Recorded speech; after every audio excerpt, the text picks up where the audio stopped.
Welcome, my dear students, to our plus 1 physics class. In this session, we are moving to the first chapter of plus 1 physics. That is, our first chapter is physical world. ഭൗതിക ലോകം. Board എക്സാമിന് മറ്റുള്ള ചാപ്റ്ററുകളെ പോലെ അത്ര പ്രാധാന്യം ഈ ചാപ്റ്ററിനില്ല. 1-2 മാർക്കിനുള്ള ചോദ്യങ്ങളെ ഉണ്ടാവും. എന്നാലും നമുക്ക് ഈ ചാപ്റ്ററിനെ അങ്ങനെ തള്ളിക്കളയാനാവില്ല. This chapter is very much essential to develop your interest, your attitude on physics. അതായത് ഫിസിക്സ് പഠിക്കാൻ നമുക്ക് എത്രത്തോളം താല്പര്യമുണ്ട്, നമ്മുടെ താല്പര്യങ്ങളെ മോട്ടിവേറ്റ് ചെയ്യിക്കാൻ പറ്റുന്ന ഒരു ചാപ്റ്ററാണിത്. ഫിസിക്കൽ വേൾഡ് എന്ന് പറയുന്ന ഈ ഫസ്റ്റ് ചാപ്റ്റർ. നമ്മൾ എത്ര കാലം ഫിസിക്സ് പഠിച്ച് മുന്നോട്ട് പോകുന്നോ അതിനാവശ്യമായ എല്ലാ മോട്ടിവേഷനും തരുന്ന ഒരു ചാപ്റ്ററാണ് ഈ ഫിസിക്കൽ വേൾഡ് എന്ന് പറയുന്നത്. You may be thinking or you may feel that, നിങ്ങൾ എപ്പോഴെങ്കിലും ചിന്തിച്ചിട്ടുണ്ടാവും, physics is too tough because it has complex postulates, concepts, theorems, numericals etcetera. ഫിസിക്സിനകത്ത് ഒരുപാട് കോംപ്ലക്സ് ആയിട്ടുള്ള തിയറങ്ങൾ,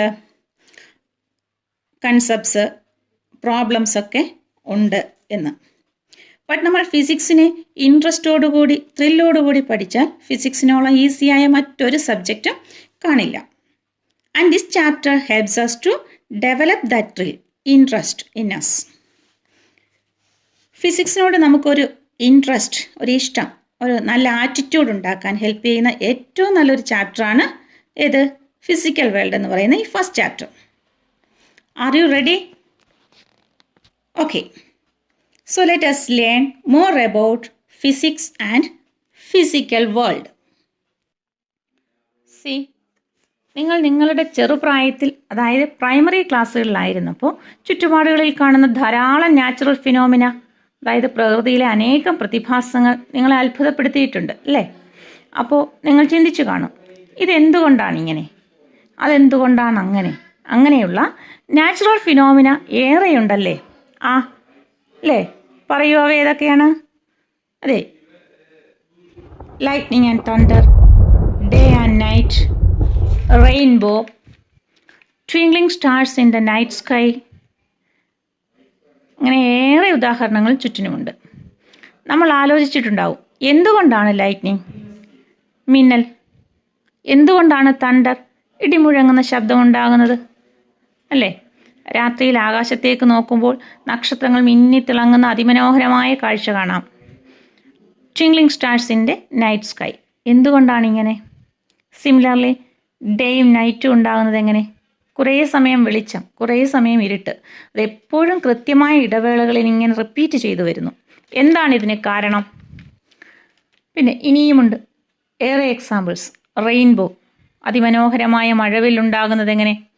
ആകാശത്തിന് നീല നിറം, മേഘങ്ങൾക്ക് വെളുത്ത നിറം, ഇവയ്ക്കൊക്കെ കാരണം എന്ത്? കൃത്യമായ ഇടവേളകളിൽ കാലാവസ്ഥയ്ക്കുണ്ടാകുന്ന മാറ്റങ്ങൾ. ഇവയെല്ലാം ചെറുപ്രായത്തിൽ നമ്മെ വളരെയധികം അത്ഭുതപ്പെടുത്തിയിരുന്നു അല്ലേ? Why and how this happens, അന്ന് നമ്മുടെ ഉള്ളിൽ തോന്നിയിരുന്ന ഒരു ചോദ്യമായിരുന്നു ഇത്. And of course you may have got the answers for the why and how when you come to the higher section classes and you happen to learn science. നമ്മൾ ഉയർന്ന ക്ലാസ്സിലേക്ക് വന്നപ്പോഴാണ് ഇവയ്ക്കൊക്കെ ഒരു സാറ്റിസ്ഫൈഡ് ആയിട്ടുള്ള ആൻസർ കിട്ടിയത്. അതായത് സയൻസ് പഠിച്ചപ്പോഴാണ്. That is when you learn science you got satisfied answers for such questions. Okay, നമുക്ക് ഇനി സയൻസ് എന്താണെന്ന് നോക്കാം. The word science is originated from a Latin verb scientia, which means to know.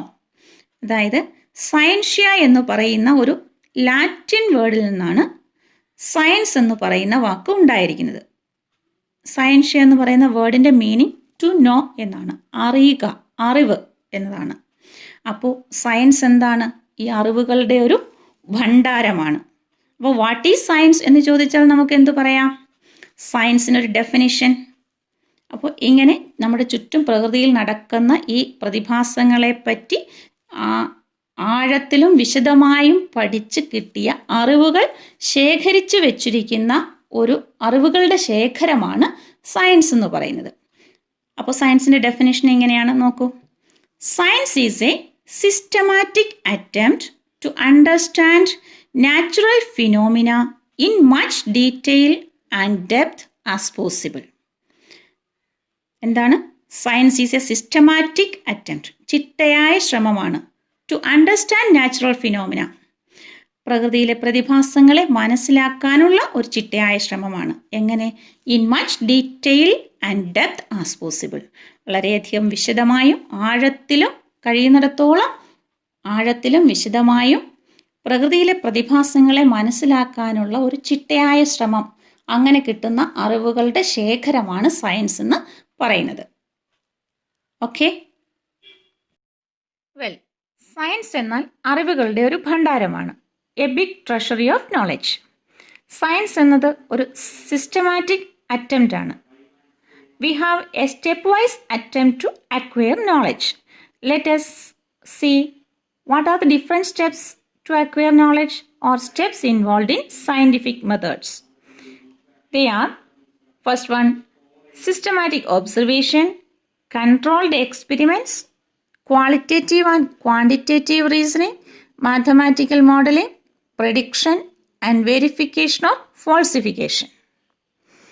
ഇനി ഈ ഓരോ സ്റ്റെപ്പുകളും നമുക്ക് വിശദമായിട്ട് മനസ്സിലാക്കാനായി ഒരു എക്സാമ്പിൾ എടുക്കാം. സയൻസ് എന്ന് കേൾക്കുമ്പോൾ നമ്മുടെ മനസ്സിലേക്ക് ആദ്യം വരുന്ന ഒരു സംഭവം, ഒരു ഇൻസിഡൻറ്റ് എന്താണ്? ഒരു ഇൻവെൻഷനാണ്. അതായത് ന്യൂട്ടൺ എന്ന് പറയുന്ന സയൻറ്റിസ്റ്റ് ഗ്രാവിറ്റേഷണൽ ലോ കണ്ടുപിടിച്ചത് എങ്ങനെയാണ്? ആ കഥ നിങ്ങൾക്കറിയാവുന്നതല്ലേ. We all know that incident.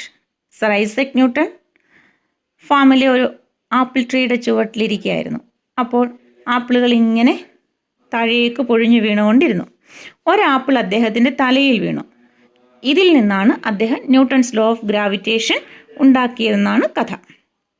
He observed the falling apple and that observation lead to a vast change in the universe. ഒരു വലിയ തിയറിയുടെ ഉത്ഭവമായിരുന്നു അത്, അല്ലേ? ഒരു വലിയ യൂണിവേഴ്സൽ ലോ ഉണ്ടാകുന്നതിന് ഈ ഒരു സംഭവം കാരണമായി. നമുക്ക് ആ സംഭവത്തെ ബേസ് ചെയ്ത് ഈ സയൻറ്റിഫിക് മെത്തേഡിനെ പറ്റി മനസ്സിലാക്കാം. സോ സയൻറ്റിഫിക് മെത്തേഡിലെ ഫസ്റ്റ് സ്റ്റെപ്പ് എന്താണ്? ഇപ്പോൾ നമ്മൾ പറഞ്ഞു, observation. Observation means carefully observing nature. നമ്മൾ നമ്മുടെ ചുറ്റുപാട് നടക്കുന്ന കാര്യങ്ങളെ വളരെ ശ്രദ്ധയോടെ നിരീക്ഷിക്കണം. What are all happening around us. Science സ്റ്റുഡൻസിൻ്റെ പ്രത്യേകത അതായിരിക്കണം. So in the apple falling incident, the Newton observe that the apple fell down. അതാണ് ഇവിടെ observation. Instead of going up, the apple comes down. That was Newton's observation. The next step is controlled experiment. അടുത്തതായിട്ട് ഈ ഒബ്സർവേഷന് ശേഷം ലബോറട്ടറിയിൽ ഒരു controlled condition ഉണ്ടാക്കിയിട്ട് ഈ പ്രത്യേക അറേഞ്ച്മെൻ്റ് ഉണ്ടാക്കി നമ്മൾ ഈ എക്സ്പെരിമെൻ്റ് അതുപോലെ തന്നെ റീക്രിയേറ്റ് ചെയ്ത് നോക്കുന്നു. അതായത് ആപ്പിളിനെ വീഴ്ത്തി നോക്കുന്നു. അങ്ങനെ വീഴുമ്പോൾ എന്ത് സംഭവിക്കുന്നു? ആപ്പിൾ വീണ്ടും താഴേക്ക് തന്നെ വരുന്നതായിട്ട് കാണുന്നു. ഈ ആപ്പിൾ ഫാളിംഗ് എക്സ്പെരിമെൻ്റ് വെച്ച് പറയുന്നത് പോലെയാണ് നമ്മൾ ഓരോരോ എക്സ്പെരിമെൻറ്റും ചെയ്ത് മനസ്സിലാക്കുന്നത്. ഇതൊരു എക്സാമ്പിൾ എടുത്ത് പറയുന്നതേ ഉള്ളൂ. അങ്ങനെ കൺട്രോൾഡ് കണ്ടീഷനിൽ വെച്ച് ലാബിൽ വെച്ച് എക്സ്പെരിമെൻറ്റ് ചെയ്യുന്നു. ഇതാണ് കൺട്രോൾഡ് എക്സ്പെരിമെൻ്റ് എന്ന് പറയുന്ന സെക്കൻഡ് സ്റ്റെപ്പ്. അതിനുശേഷം ഈ ആപ്പിൾ മാറ്റി മറ്റ് ഡിഫറെൻ്റ് ഒബ്ജക്ട്സ് വെച്ച് ഈ എക്സ്പെരിമെൻറ്റ് ചെയ്ത് നോക്കാം. ഒപ്പം കല്ലുപയോഗിക്കാം. പിന്നീട് വലിയതും ചെറുതുമായ വസ്തുക്കൾ മാറ്റി മാറ്റി ചെയ്യാം. അപ്പോഴെല്ലാം അവിടെ എന്താണ് സംഭവിക്കുന്നതെന്ന് നോക്കി മനസ്സിലാക്കുന്നു. അതിനുശേഷം എന്തുകൊണ്ടാണ് ഇത് ഇങ്ങനെ സംഭവിക്കുന്നതെന്നും ഒരു റീസണിങ് നടത്തുന്നു, ഒരു വിചിന്തനം നടത്തുന്നു. എന്തുകൊണ്ടാണ് ഈ വസ്തുക്കളെല്ലാം താഴേക്ക് വീഴുന്നത്? അവിടെ ന്യൂട്ടൺ കണ്ടെത്തിയത് ഈ വസ്തുക്കൾക്കിടയ്ക്ക് ഒരു ഫോഴ്സ് അനുഭവപ്പെടുന്നുണ്ട്. അതായത് ഭൂമി ഈ ആപ്പിളിനെ താഴേക്ക് ആകർഷിക്കുന്നത് കൊണ്ടാണ്, ഒരു അട്രാക്ഷൻ കൊടുക്കുന്നത് കൊണ്ടാണ് ഈ വസ്തുക്കൾ താഴേക്ക് വീഴുന്നത് എന്ന ഒരു നിഗമനത്തിലേക്ക് അദ്ദേഹം എത്തി. അതിനെ ക്വാണ്ടിറ്റേറ്റീവ് ആൻഡ് ക്വാളിറ്റേറ്റീവ് റീസണിങ് എന്ന് പറയുന്ന മൂന്നാമത്തെ സ്റ്റെപ്പായി എടുക്കുന്നു. അപ്പോൾ എന്തെല്ലാം കാര്യങ്ങളെയാണ് ഈ ഫോഴ്സ് ഡിപ്പെൻഡ് ചെയ്യുന്നത്? ന്യൂട്ടൺ മനസ്സിലാക്കിയത് ആ കാര്യങ്ങളെല്ലാം ഉപയോഗിച്ച് വെച്ച് അദ്ദേഹം ഒരു മാത്തമാറ്റിക്കൽ ഇക്വേഷൻ ഉണ്ടാക്കി. ന്യൂട്ടൺ കണ്ടെത്തിയ ഇക്വേഷൻ F=gm1m2/r² എന്നുള്ളതാണ്. ഇത് 9th ക്ലാസ്സിൽ നിങ്ങൾ പഠിച്ചതാണ്. അതായത് ഈ ഫോഴ്സ് ഈ വസ്തുക്കളുടെ മാസിനെ ഡിപ്പെൻഡ് ചെയ്യുന്നു, അവയ്ക്കിടയിലുള്ള അകലത്തെ ഡിപ്പെൻഡ് ചെയ്യുന്നു എന്നുള്ള ഈ ഇക്വേഷൻ ആണ് അദ്ദേഹം ഉണ്ടാക്കിയെടുത്തത്. ഇതാണ് മാത്തമാറ്റിക്കൽ മോഡലിംഗ് എന്ന 4ാമത്തെ സ്റ്റെപ്പ്. അപ്പോൾ ഗ്രാവിറ്റേഷൻ്റെ മാത്തമാറ്റിക്കൽ മോഡലിംഗ് എന്താണ്? F=gm1m2/r². ഇനി അടുത്ത സ്റ്റെപ്പ് എന്ന് പറയുന്നതാണ് പ്രഡിക്ഷൻ. ഇപ്പോൾ ഇവിടെ നമ്മൾ ലാബിൽ വെച്ച് ചെയ്തപ്പോൾ അല്ലെങ്കിൽ ഈ സ്ഥലത്ത് വെച്ച് വസ്തു താഴേക്ക് വീണ് എങ്കിൽ വേറൊരു സ്ഥലത്ത് ഇതേ കാര്യങ്ങൾ ചെയ്യുമ്പോൾ അവിടെ എങ്ങനെയായിരിക്കും സംഭവിക്കുന്നത് എന്ന് വെച്ച് ഒരു പ്രഡിക്ഷൻ നടക്കുന്നു. യൂണിവേഴ്സിൻ്റെ മറ്റു പല ഭാഗങ്ങളിലും വെച്ച് എക്സ്പെരിമെൻ്റ് ചെയ്യുമ്പോൾ അവിടെ എങ്ങനെയായിരിക്കും, അവിടെ എന്ത് സംഭവിക്കും എന്ന് പ്രെഡിക്റ്റ് ചെയ്യാൻ പറ്റും. നമ്മൾ ചെയ്ത കൺട്രോൾഡ് എക്സ്പെരിമെൻ്റൽ സിറ്റുവേഷനിൽ ഇങ്ങനെ നടന്നപ്പോൾ മറ്റ് സ്ഥലങ്ങളിൽ ഇത് ഏതൊക്കെ ക്വാണ്ടിറ്റിയെ ഡിപ്പെൻഡ് ചെയ്ത് എങ്ങനെയൊക്കെ വരും എന്നുള്ളത് ഉപയോഗിച്ച് വെച്ച് നമുക്ക് പ്രെഡിക്റ്റ് ചെയ്യാൻ പറ്റും. അതാണ് പ്രഡിക്ഷൻ എന്ന് പറയുന്നത്. F=gm1m2/r² എന്ന് പറയുന്നതാണ് ന്യൂട്ടൺ കണ്ടെത്തിയ ന്യൂട്ടൺസ് ലോ ഓഫ് ഗ്രാവിറ്റേഷൻ എന്ന് പറയുന്നത്. അതായത് ഇവിടെയുള്ള 2 ഒബ്ജക്ട്സ് എന്ന് പറയുന്നത് ആപ്പിളും എർത്തുമാണ്. അപ്പോൾ എർത്ത് അല്ലാതെ വേറെ വസ്തുക്കൾ ഉപയോഗിച്ച് ചെയ്താലും ഇത് തന്നെയാണ് സംഭവിക്കുക. അതായത് എർത്തിനെ ആപ്പിൾ എന്ന് പറയുന്ന വസ്തു അട്രാക്റ്റ് ചെയ്തു. So there is an attractive force between apple and earth. അപ്പോൾ ന്യൂട്ടൺ പ്രൊഡിക്റ്റ് ചെയ്തത് ഇതുപോലെയുള്ള അട്രാക്റ്റീവ് ഫോഴ്സ് യൂണിവേഴ്സിലുള്ള എല്ലാ ഒബ്ജക്ട്സിനിടയിലും ഉണ്ട്. There is an attractive force between every bodies in the universe. Every body in the universe attract every other body എന്ന് newton പറഞ്ഞു, അല്ലേ? അപ്പോൾ ഇവിടെയെല്ലാം ഇത് തന്നെ സംഭവിക്കുമെന്ന് ന്യൂട്ടൺ പ്രഡിക്റ്റ് ചെയ്യുകയാണ് ഉണ്ടായത്. ഇനി last step verification or falsification. ഈ പ്രഡിക്റ്റ് ചെയ്തല്ലോ, ഇനി ഇത് വെരിഫൈ ചെയ്യണം. പ്രഡിക്റ്റ് ചെയ്തത് പല ഡിഫറെൻറ്റ് സിറ്റുവേഷനുകളിൽ അപ്ലൈ ചെയ്ത് നോക്കും. വെരിഫൈ ചെയ്ത് ഓക്കെ ആണെങ്കിൽ അത് ലോ ആയിട്ട് മാറും, ഇല്ലെങ്കിൽ ഫാൾസ് ആണെങ്കിൽ വീണ്ടും ഫസ്റ്റ് സ്റ്റെപ്പിലേക്ക് പോകും. ഏതാ ഫസ്റ്റ് സ്റ്റെപ്പ്? ഒബ്സർവേഷൻ. ഇങ്ങനെയാണ് സയൻറ്റിഫിക് ലോ ഉണ്ടാക്കിയെടുക്കുന്ന ഡിഫറെൻറ്റ് സ്റ്റെപ്സ്. ഇവിടെ നോക്കാം. Different steps involve in scientific method എന്തൊക്കെയാണ്? First one systematic observation, controlled experiments, qualitative and quantitative reasoning, mathematical modeling, prediction and verification of falsification. മനസ്സിലായല്ലോ? Okay.